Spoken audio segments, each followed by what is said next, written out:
What if I told you you can actually shut down a case before it even gets started by yourself with the power that you have that was given to you by God? What if I told you that you don't need a lawyer? This is where you take back your power and understand how to fight against the system. Now I know what you're thinking. Who am I?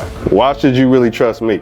My name is Amir. They call me Amir Law. That ain't by accident, that ain't by coincidence. For the last 8 years, I've helped over 1,200 Americans win against this system. The IRS, the police, all types of, overreaching violations.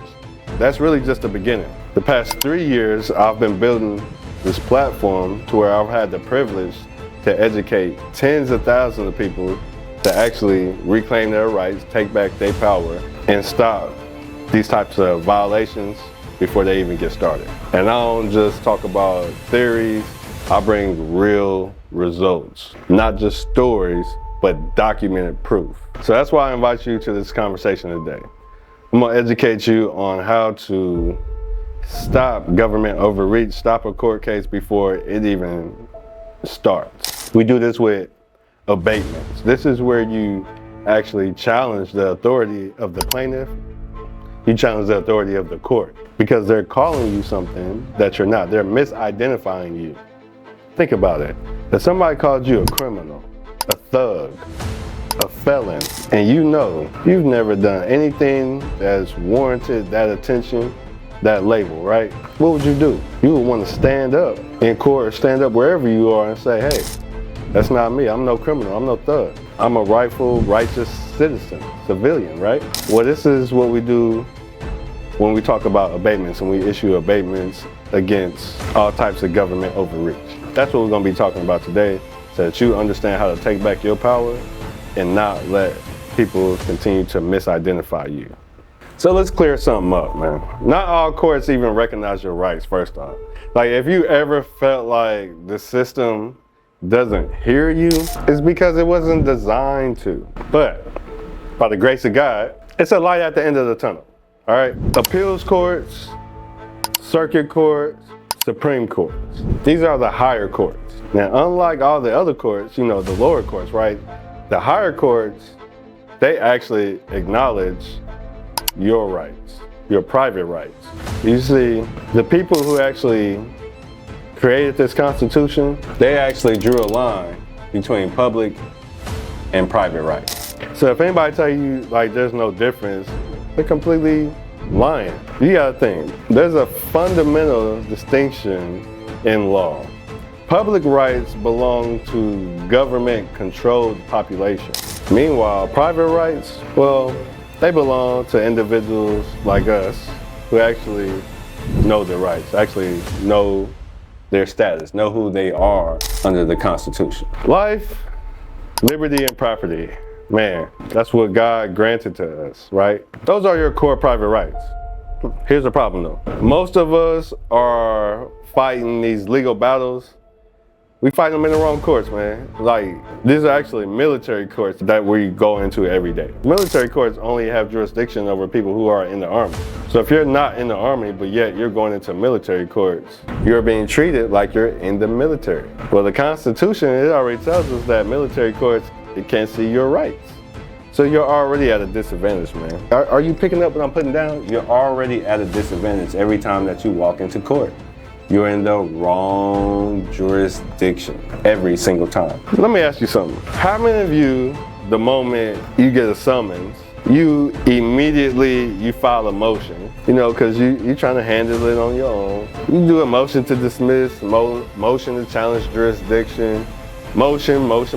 You just get motion sickness. Motion crazy, right? Here's the thing though. When you do a motion, if that's the first thing that you do, you're already waiving your rights. You're already setting yourself up for failure. Already. Think about it. First thing a lawyer does is file a motion. A lawyer is basically an agent of the system. Can't think they're entirely for you. They don't do abatements. They do motions because they're designed to push you into the jurisdiction to where they can control you, the government-controlled population. So what if I told you there's actually a move that you could do before motions that actually put you into control. But only if you're a private citizen. See, this system, this matrix, it assumes that you're a district citizen, AKA a public US citizen. When you want to correct that mistake, again, we go back to if somebody calls you a thug, a criminal, a felon, you would want to stand up and correct that, right? You don't want to be mislabeled, misidentified as a criminal, as a thug. Well, that's the same thing with being called a public US citizen when you're truly a private citizen. You're supposed to have private rights, but yet all of your information, all of your rights, everything about you is public information. And that's how you know you have the wrong status. That needs to be corrected.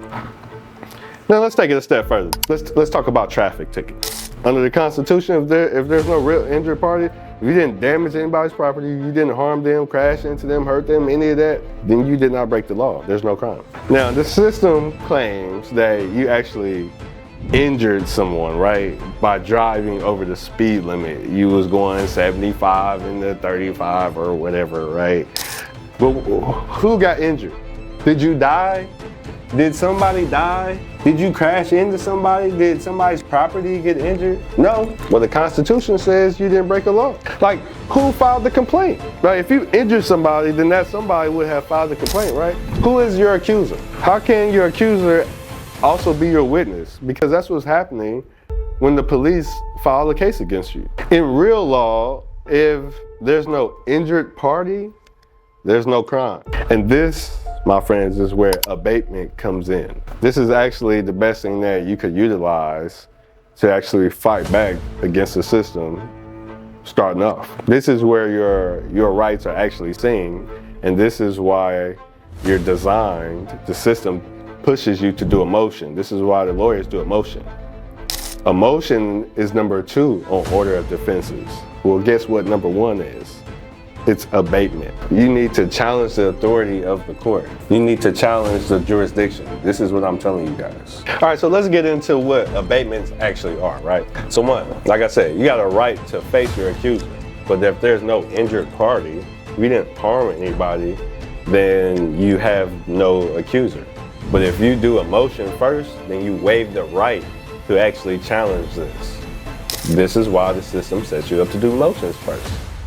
Motions are killers to your actual core private rights. Now, what also else is included in an abatement? The situs. This is basically just saying who was actually there when it happened. All right, so the cop was there, you was there, whoever else is in the court. No, like nobody else was there. But yet they may try and incentivize, or they may have words to add to the record, but they were never there, so their opinion really can't matter. Civilian due process. So were you even served properly? Did you get locked up? And if you did, were you able to see a judge first? Then if you went to trial, well, was it 12 people of your peers? Not US citizens, but private citizens. Private citizens and district citizens, AKA the public US citizens, we don't think the same. I would never want 12 US citizens on the jury for me, because 12 US citizens, the public US citizens, they think that if you ran a red light, you broke a law, then you committed a crime. That's the way they think, because that's the way they've been trained. But we know the Constitution doesn't say that. We didn't harm anybody. So why would you want a US citizen to be a part of your trial, to be a part of your jury? You wouldn't want that. So that's a big part of civilian due process. We could go on and on about that. You know, that is secured by the 14th Amendment. And if you're dealing with a civil matter, then you would want to support that with the 5th Amendment. If it's a criminal matter, then you want to support that with the 6th Amendment. Okay, so your name, it's in all capital letters. This means it's a war name, a commercial name, like Rambo or something, right? This is like a nickname. This is not your real name, but yet you operate like it's your real name. So when you do an abatement, you want to say, hey, my name is this, it's properly spelled. You know, Amir, capital A, lowercase m, lowercase y, lowercase r, not all capital letters. They trained you to think that that's the same name, but on the private side, on the equity side of law, things that are similar are not the same. Yeah, my private name may look similar to that name on the birth certificate, but guess what? It ain't the same. See, in the public, they say, hey, it looks the same, it sounds the same, it's the same. That's how they get away with it, right? Have you ever got a summons in the mail and your name was misspelled, maybe 1 or 2 letters was off, but you still felt compelled to show up to court, didn't you? You still knew you had to show up to court, right? That's because that's the way you are trained, and you don't know to do an abatement.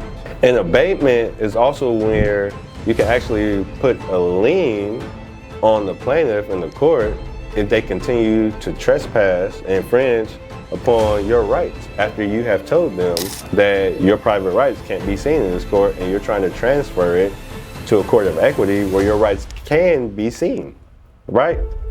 So now I know you heard of people putting liens on judges and all that, right? People getting locked the fuck up, right? That's true. That's because they're doing commercial liens.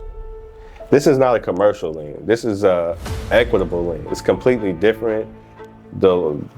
At law courts, these military courts, they can't even see it. But guess what? That's why we go into a court of equity, where a court of equity will enforce this equitable lien. And we can attach personal liability to where it extends to their personal property.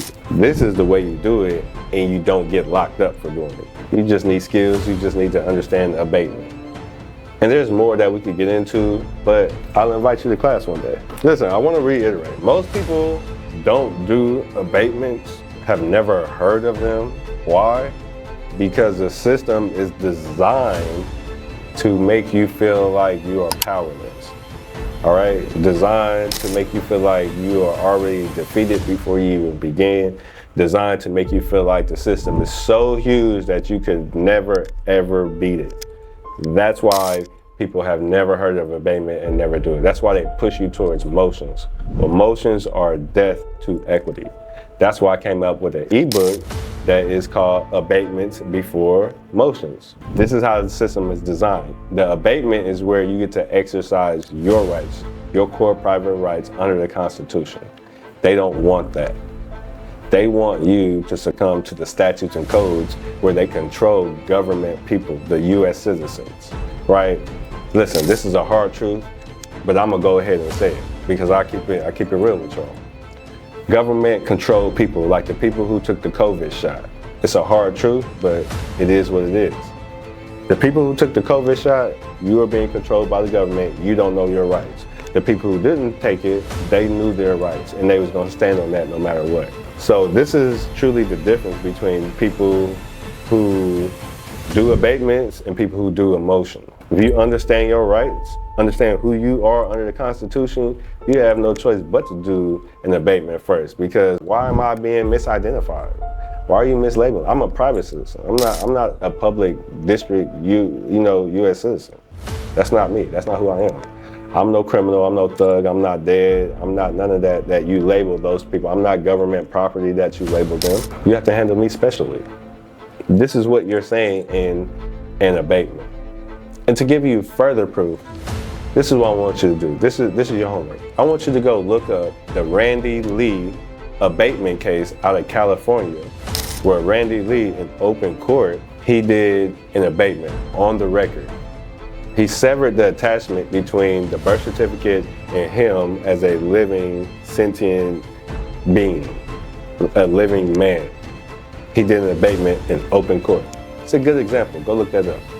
All right, and if you want to learn more, and if you want to do a deeper dive and understand how to execute, how to create your abatement for your situation, then I invite you to class. Just go to MatisseAcademy.com. That's MATISSE Academy, ACADEMY.com, and click on that. We got a class usually on Thursdays and Sundays. Make sure you come to class, register. I'd love to see you there. I mean, because think about it. Can you really afford not to know your rights when every day you're expected to know the law Every day you walk out your door, you're expected to know the law. Ignorance of the law is no excuse. They tell you that. But yeah, every year you continue the same cycle where you don't know nothing about your rights. But then when adversity strikes, you panic. I don't want that for you, and I don't think you want that for yourself. So this is why we study while the waters are calm, so that we're ready for when the war begins. I'll see you in class.